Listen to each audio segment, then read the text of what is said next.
Hello everyone, very good evening. This शायद Shishir, welcome to my YouTube channel सिसकी पाठशाला। और आशा करता हूँ आप सभी काफ़ी अच्छे होंगे। तो जैसा कि मैंने कहा था आप सभी को कि मैं DSSB की NIOS की सीरीज़ आपके लिए लेके आऊँगा, और उसी के लिए मैं आज ये वीडियो उन्हीं लोगों के लिए है जो भी बेसब्री से इंतज़ार कर रहे थे DSSB की प्रिपरेशन करना चाहते हैं। और जैसा कि मैंने आपको पहले भी बताया था कि जो DSSB PRT की वैकेंसीज़ हैं वो आपको जून में देखने को मिल जाएंगी, और आपको जुलाई में आपका एग्ज़ाम होगा। तो आप 2 से 2.5 से 3 महीने हैं जिनके पास, जो भी प्रिपरेशन करना चाहते हैं, बहुत अच्छे टाइम है, बहुत इनफ टाइम है, आप बहुत अच्छे तरीके से प्रिपरेशन कर सकते हैं। तो चलिए आज हम NIOS की सीरीज पढ़ेंगे, छोटे छोटे टॉपिक्स के माध्यम से पढ़ेंगे पहले, ठीक है। और चीज़ों को आप एक कॉपी पेन लेके बैठिएगा ताकि चीज़ों को नोट करते हुए चलिएगा, ठीक है। तो चलिए स्टार्ट करते हैं। जो हम आज पढ़ेंगे वो यूनिट 1 पढ़ेंगे। क्या पढ़ेंगे? यूनिट फर्स्ट यूनिट पढ़ेंगे।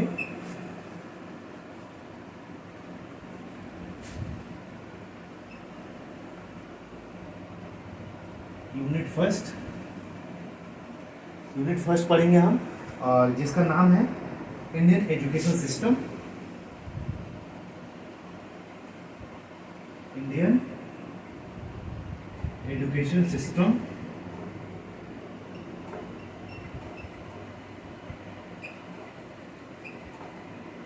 तो जब अगर NIOS किसी ने पढ़ा होगा, अभी तक नहीं पढ़ा होगा, तो अगर आपने NIOS पढ़ा होगा तो आपको पहला यूनिट जो मिलेगा इंडियन एजुकेशन सिस्टम, ठीक है। आपको भारतीय शिक्षा प्रणाली, जिसको हिंदी में, मैं हिंदी में भी बताता चलूँगा आपको, जिसको कहते हैं भारतीय शिक्षा प्रणाली, इंडियन एजुकेशन सिस्टम पहला टॉपिक है। और इसका सब टॉपिक का बात करें, जो पहला टॉपिक इसमें हम पढ़ेंगे, इसका सब टॉपिक है ancient education system in India, ठीक है। क्या? एंशिएंट एजुकेशन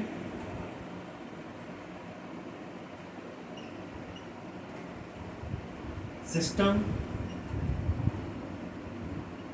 इन इंडिया, ठीक है, इन इंडिया।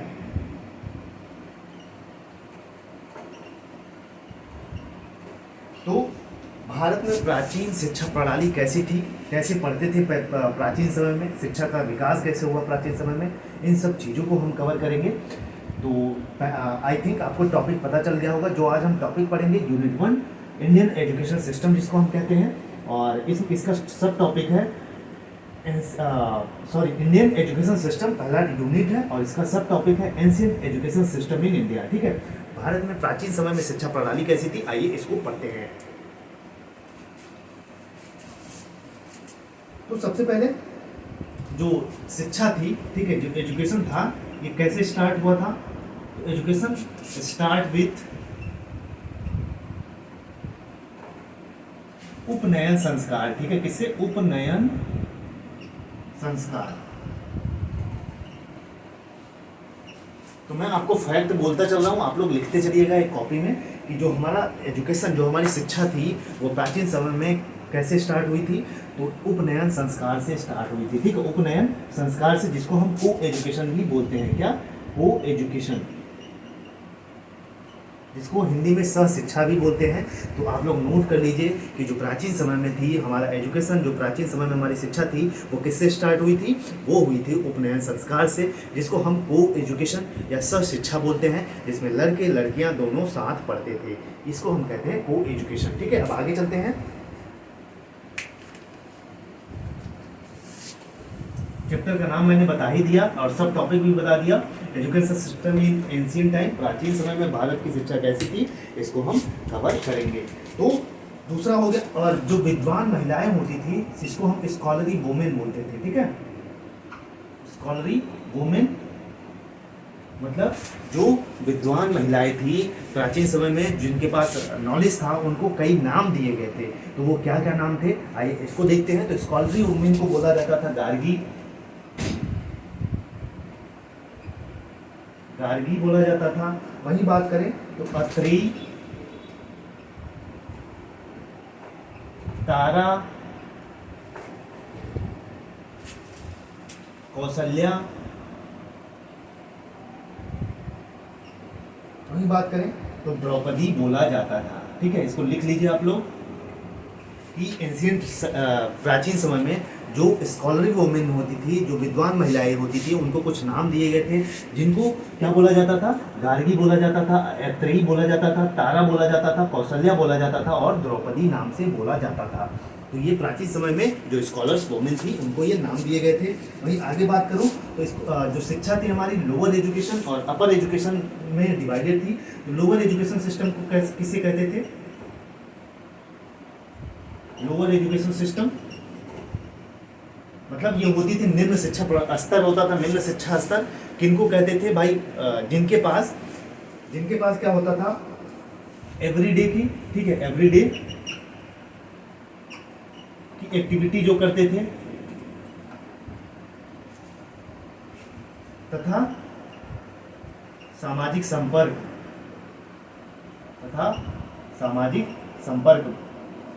तो भाई देखिए, आप गांव में बात करें तो अभी गांव में कहीं कहीं आप देखेंगे कि जिनके पास नॉलेज या ज्ञान जिनके पास नहीं होता है, उनका डेली काम बस यही होता है कि डेली रूटीन का जो काम होता है वो उसको वह करते थे। और वहीं समाज में जो चीज़ें हैं उसको मेंटेन करके रखते थे, समाज का इंटरेक्शन, समाज से इंटरेक्शन करते थे। तो ऐसे लोगों को किस शिक्षा प्रणाली में डाला गया था, लोअर एजुकेशन सिस्टम में डाला गया था। अब दूसरा था हायर एजुकेशन सिस्टम। आइए इसको देखते हैं किसको कहते हैं। दूसरा है हायर एजुकेशन सिस्टम, उच्च स्तरीय, भाई उच्च स्तरीय के इसको बोल सकते हैं हायर एजुकेशन सिस्टम को। इसमें कौन कौन थे भाई, जो वेदास का ज्ञाता होता था, जिसके पास वेद का नॉलेज हो, वेदास, जिसके पास मैथ का नॉलेज हो, वेदास मैथ का नॉलेज हो, जिसके पास पॉलिटी राजनीति विज्ञान का नॉलेज हो, जिसके पास फाइन आर्ट का नॉलेज हो। वहीं बात करें जो हिस्ट्री का ज्ञाता था। तो सिंपल भाषा में समझिए कि जो प्राचीन समय की शिक्षा थी वो दो स्तरों में डिवाइडेड थी। पहला था लोअर लेवल एजुकेशन सिस्टम, जिसमें क्या होता था, जो ऐसा इंसान, ऐसा प्राणी जो अपने डे टू डे एक्टिविटीज़ को करता था। और वहीं बात करें तो जो सोशल इंटरेक्शन को मेंटेन करके रखता था, ऐसे लोग किस कैटेगरी में आते थे, ऐसे लोग लोअर एजुकेशन सिस्टम में आते थे। वहीं बात करें हायर एजुकेशन सिस्टम में कौन आते थे, जिनके पास वेदास का नॉलेज था, जिनके पास औषधियों का नॉलेज था, जिनके पास राजनीति का नॉलेज था, जिनके पास इतिहास का नॉलेज था। तो ये लोग किस में आते थे, युद्ध का, फाइन आर्ट्स का, ये सब का नॉलेज जो ज्ञाता होता था उसको बोलते थे कि भाई ये नॉलेजेबल पर्सन है, ये ज्ञाता है, इसको लोग हायर एजुकेशन सिस्टम में डाल देते थे। तो यहाँ तक समझ में आया। अब आगे चलते हैं।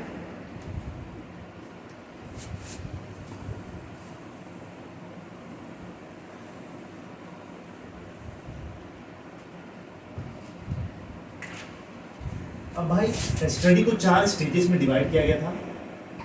ठीक है, 4 स्टेजेस में पूरी लाइफ डिवाइड थी इनकी। ठीक है, स्टडी और लाइफ, जो लाइफ स्टडी है इनकी, ये 4 स्टेजेस में डिवाइड थी। कौन कौन सी स्टेजेस थे, 4 स्टेजेस। पहला था ब्रह्माश्रम। ठीक है, पहला था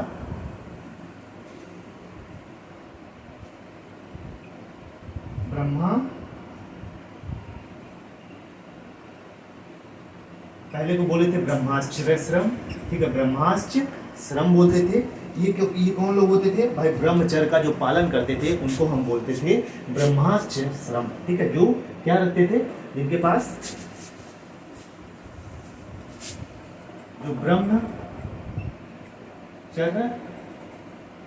का पालन करता था, तो इसे हम कहते थे ब्रह्माश्रम। भाई ब्रह्मचर्य का जिसके पास नॉलेज होता था, जो पालन करता था, जो आज्ञा करता था, तो उसको हम कहते थे ब्रह्माश्रम। ये लोग किस श्रेणी में आते थे, किस कैटेगरी में, ये ब्रह्माश्रम में आते थे। और दूसरी बात करें तो दूसरा लोग थे गृहस्थ श्रम। ठीक है, गृहस्थ श्रम। गृहस्थ श्रम किसको कहते थे भाई, जो मैरिड लाइफ जीते थे उसको हम गृहस्थ श्रम की कैटेगरी में डाल देते थे। तो मैरिड लाइफ की बात करें तो ये विवाहित जीवन वाले को कहते थे, विवाहित जीवन जीने वाले लोगों को क्या कहते थे, जो विवाहित जीवन जीते थे या मैरिड लाइफ बोलते थे, इनको हम गृहस्थ श्रम की कैटेगरी में डाल देते थे। अब आगे बात करें, तीसरा होता था वानप्रस्थ श्रम। वानप्रस्थ श्रम ये लोग कौन होते थे भाई? ये वो होते थे जो अपनी सेवानिवृत्त जीवन जी चुके होते थे। ठीक है, कौन? सेवानिवृत्त जीवन वाले, मतलब ऐसे लोग जो रिटायर्ड लाइफ, मतलब नौकरी वोकरी करके वो रिटायर्ड हो चुके थे, जो रिटायर्ड लाइफ जीते थे, उनको हम कहते थे वानप्रस्थ श्रम। और चौथा है, आइए चौथा देखते हैं। चौथा है संन्याश्रम। चौथा है संन्याश्रम। ये लोग कौन होते थे भाई? जो त्याग कर देते थे भाई, त्याग, घर गृह सब त्याग करके, जो मोह माया त्याग करके अपना लाइफ जीते थे, उनको हम किसमें कहते थे? संन्याश्रम में बोलते थे। तो एंशिएंट टाइम में जो लोगों की लाइफ स्टाइल थी वो 4 स्टेजेस में डिवाइड थी। वो 4 स्टेजेस कौन कौन थे? पहला था ब्रह्माश्रम श्रम, जो ब्रह्मचर्य का पालन करता था उसको हम ब्रह्माश्रम श्रम बोलते थे। दूसरा था गृहस्थ श्रम। गृहस्थ श्रम में जो विवाहित जीवन, जो मैरिड लाइफ जीते थे, उनको हम क्या बोलते थे? उनको हम बोलते थे गृहस्थ श्रम। और तीसरा था वानप्रस्थ श्रम, जो सेवानिवृत्त, मतलब जो रिटायर्ड लाइफ जीते थे, जो रिटायर्ड लाइफ सर्वाइव करते थे, उनको हम सेवानिवृत्त जीवन बोलते हैं। वहीं संन्यास श्रम चौथा था, जो लोग त्याग करके, मोह माया घर वर सब त्याग करके अपनी लाइफ को जीते थे, उनको हम संन्यास श्रम की कैटेगरी में डालते थे। तो यहाँ तक आपको समझ में आ गया होगा, आशा करते हैं। अब चलिए आगे चलते हैं, कुछ इंपॉर्टेंट फैक्ट्स दिए हैं।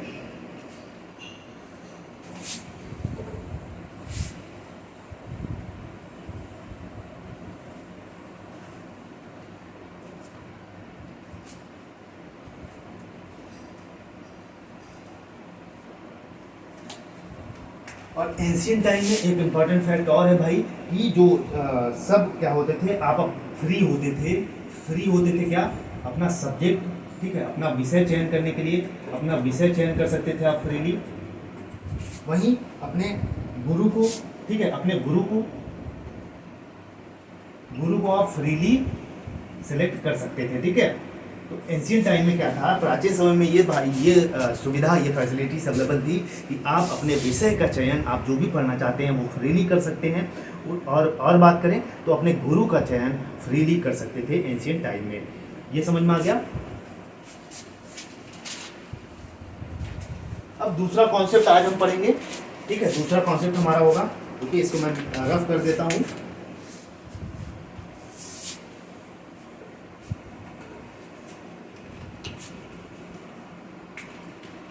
ये दूसरा हम पढ़ेंगे भैया, दूसरा कॉन्सेप्ट हमारा होगा concept of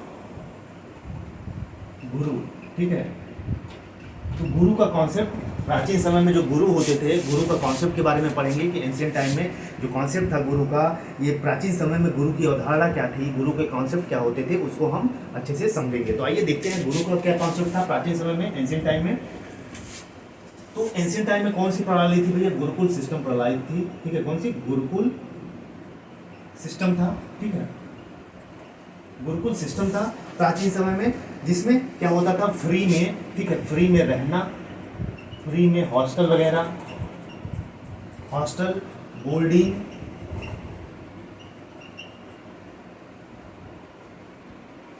boarding school, board तक की जो शिक्षा थी मुफ्त थी। ठीक है, फ्री थी। तो गुरु का कॉन्सेप्ट, आप गुरु के बारे में बात करें तो एंशिएंट टाइम में क्या था कि गुरुकुल सिस्टम, गुरुकुल प्रणाली में शिक्षा दी जाती थी, जिसमें क्या था कि हॉस्टल, छात्रावास, वहीं बात करें तो आप हाई स्कूल तक की शिक्षा मुफ्त में, फ्री में प्राप्त कर सकते थे एंशिएंट टाइम में। इसके बारे में समझ में आया? अब आगे चलते हैं। दूसरा था सबसे श्रेष्ठ दान। भैया सर्वश्रेष्ठ दान क्या था? अगर उस समय बात करें कि अगर जो दान अगर देना चाहता था, सर्वश्रेष्ठ दान, जो सर्वश्रेष्ठ डोनेशन था वो क्या थी? वो थी विद्या दान। ठीक है, वो था विद्या दान। एंशिएंट टाइम में सर्वश्रेष्ठ दान किसको कहा जाता था? जो विद्या का दान, जो एजुकेशन, जो दूसरों को फ्री में शिक्षा प्रोवाइड करता था, विद्या दान सर्वश्रेष्ठ दान माना जाता था एंशिएंट टाइम में। यहाँ तक समझ में आ गया? अब थी एक कॉन्सेप्ट और था, गुरु दक्षिणा। ठीक है, गुरु दक्षिणा का कॉन्सेप्ट भी था भाई प्राचीन समय में। एंशिएंट टाइम में गुरु दक्षिणा का कॉन्सेप्ट था। इसमें क्या था कि आप जब गुरुकुल में पढ़ लेते थे तो क्या होता था? एक गिफ्ट सिस्टम था गुरुकुल शिक्षा प्रणाली में। इसमें क्या था कि गुरु, जिसको हम गुरु दक्षिणा कहते थे, ठीक है, अध्ययन के अंत में गुरुकुल को उपहार दिया जाता था, ठीक है, गुरुकुल को उपहार दिया जाता था। सीधी सी बात है, गुरु दक्षिणा क्या थी कि भैया जैसे आप लोगों को पढ़ा दिया मैंने, पढ़ाने के बाद क्या होता था वहाँ पे गुरु दक्षिणा का कॉन्सेप्ट था, गुरु दक्षिणा देनी होती थी। गुरु दक्षिणा की बात करें कि जब आप अपनी पढ़ाई वढ़ाई कर लीजिए उसके बाद आप कुछ न कुछ अन्य के रूप में चाहे किसी भी फॉर्मेट में आप गुरु दक्षिणा आपको देना होता था उस समय में। तो ये गुरु दक्षिणा का कॉन्सेप्ट था एंशिएंट टाइम में। यहाँ तक समझ में आ गया होगा आशा करता हूँ। अब चलिए आगे बढ़ते हैं। ऐसी चीज़ों को हम सिंपल वे में चीज़ों को कवर करते चलेंगे। एनआईओएस की थियरी से डायरेक्ट क्वेश्चन पूछे जाते हैं आपके एग्जाम में, इसलिए एनआईओएस बहुत ज़रूरी हो जाता है। अब आगे बात करें तो गुरु होता कौन था, ठीक है, गुरु होता कौन था भाई, गुरु क्या होता था, गुरु एक रियल स्कॉलर होता था, ठीक है, रियल स्कॉलर होता था, वास्तविक मतलब वास्तविक विद्वान होता था। गुरु कौन होता था, एक रियल स्कॉलर होता था भाई, जो जिसके पास बहुत नॉलेज, विद्वान था, विद्या थी, उसको हम क्या बोलते थे, गुरु बोलते थे। ये एक रियल स्कॉलर था। वहीं बात करें तो एक प्रूवन मास्टर था, ठीक है, एक प्रूवन मास्टर था, प्रूवन मास्टर था, ठीक है, मतलब जो सोसाइटी थी उस प्रूव कर चुकी होती थी वो मास्टर विद्वान करता है, उसी को गुरु बोला जाता था एंशिएंट टाइम में। अब आगे की बात करें तो आध्यात्मिक रूप से प्रबुद्ध व्यक्ति था। आध्यात्मिकता का ज्ञान था भाई, आध्यात्मिक व्यक्ति होता था, ठीक है। आध्यात्मिक व्यक्ति का मतलब ये है कि स्पिरिचुअली इनलाइटेड पर्सन होता था। क्या स्पिरिचुअली इनलाइटेड पर्सन को क्या बोलते थे, गुरु बोलते थे भाई। आध्यात्मिक रूप से वो एक विद्वान व्यक्ति होता था एंशिएंट टाइम में, जिसको हम गुरु बोलते थे। तो यहाँ खत्म होता है गुरु का कॉन्सेप्ट। अब आइए नेक्स्ट कॉन्सेप्ट पढ़ते थे। गुरु का जिम्मेदारी क्या थी, उत्तरदायित्व, रिस्पॉन्सिबिलिटी क्या थी एंशिएंट टाइम में। रूल्स एंड रिस्पॉन्सिबिलिटी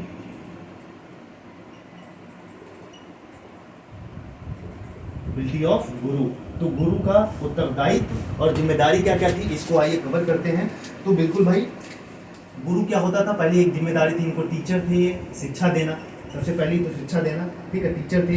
एक मित्र भी थे, एक मित्र का भी काम करते थे ये, एक फ्रेंड भी होता था। वहीं बात करें तो एक गाइड, एक धर्म मतलब गाइडर होता था, ठीक है, गाइडेंस देता था। वहीं बात करें तो एक धर्म प्रचारक, मिशनरी जिसको बोलते हैं, एक धर्म प्रचारक भी इनका काम था, ठीक है, इनकी जिम्मेदारी थी। तो गुरु की जो रिस्पॉन्सिबिलिटी थी भाई, टीचर एज अ टीचर एक शिक्षा प्रोवाइड करना, एक गाइडेंस, एक मार्गदर्शक के रूप में। और वहीं बात करें तो धर्म प्रचारक होता था, उनकी रिस्पॉन्सिबिलिटी धर्म का प्रचार प्रसार करना। वहीं बात करें तो एक फ्रेंड, एक मित्र का भी इनका काम होता था। अब आगे की बात करें तो इनकी शिक्षण पद्धति, बिल्कुल टीचिंग मेथड,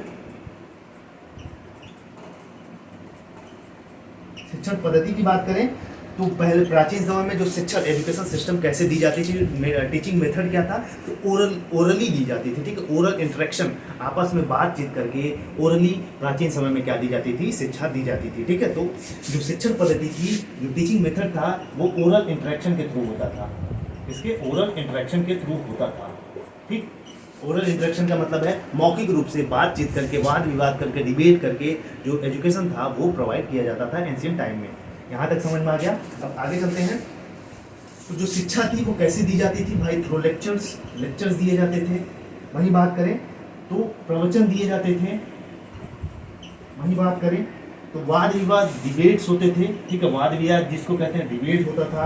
वहीं बात करें तो सस्वर पाठन, ठीक है, सस्वर पाठन जिसको हम क्या बोलते हैं, रिसाइटेशन बोलते हैं, ठीक है, रिसाइटेशन बोलते हैं। तो सीधी सी बात है कि प्राचीन समय में जो गुरु था वो एजुकेशन या टीचिंग, उसकी मेथड क्या थी, वो लेक्चर्स देता था, प्रवचन देता था, वही डिबेट्स, वाद विवाद होता था, सस्वर पाठन मतलब रिसाइटेशन, ठीक है, सस्वर पाठन कराता था बच्चों के साथ।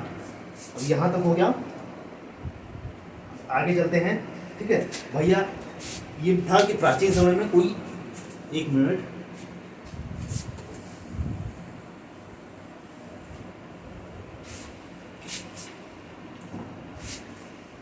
नेक्स्ट है, कोई टर्मिनल एग्जाम नहीं होता था, ठीक है, एंशिएंट टाइम में कोई टर्मिनल एग्जाम नहीं होता था जो आजकल होते हैं।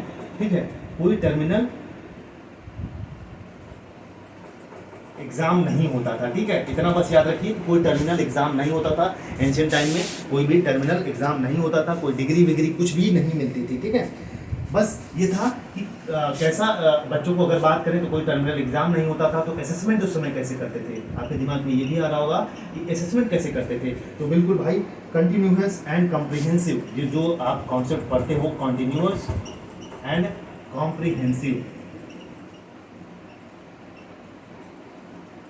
इवैल्यूएशन होता था। ठीक है, मतलब कोई टर्मिनल एग्जाम नहीं होता था, वो लगातार चीज़ों को जो पढ़ाते थे उसी समय उसका नॉलेज लेते थे, उसी से क्वेश्चन पूछते थे, और उसी के अनुसार क्या होता था, कंटिन्यूअस, लगातार और कॉम्प्रिहेंसिव इवैल्यूएशन या आकलन बच्चों का करते थे वो। ठीक है, ऐसा नहीं कि हम आपका एग्जाम लेंगे तभी आपका असेसमेंट पॉसिबल था, तो प्राचीन समय में ये सारी चीज़ें नहीं थी। अब आगे बात करते हैं, नेक्स्ट इंपॉर्टेंट फैक्ट है, कोई डिग्री सर्टिफिकेट वगैरह नहीं होता था, नो डिग्री, कोई सर्टिफिकेट वगैरह नहीं होता था भाई। तो अब बात करें तो कैसे कोई डिग्री नहीं होता था, कोई सर्टिफिकेट नहीं होता, तो ऐसे तो सब लोग इक्वल हो जाते होंगे, लेकिन ऐसा नहीं था। उस समय ये था कि जो गुरु होता था भाई, जो गुरु होता था वो प्रूव करता था कि ये मतलब well qualified, well educated person है या नहीं है। तो जो टीचर होता था, जो गुरु होता था, वही डिसाइड करता था कि कौन बच्चा मतलब इसमें क्या कहते हैं उसको, ज्ञाता हो चुका है या कौन नहीं हो चुका है। तो ये सारी चीज़ें कौन प्रूव करता था, वो गुरु ही प्रूव करता था। तो my dear friends, I hope so कि आपको आज की चीज़ें समझ में आ गई होंगी। आज हम लोगों ने पढ़ा कि हमारा इंडियन एजुकेशन सिस्टम, जो कि भारतीय शिक्षा प्रणाली कैसी थी, और उसका सब टॉपिक पढ़ा कि ancient education at ancient time, मतलब प्राचीन समय में हमारी शिक्षा प्रणाली कैसी थी।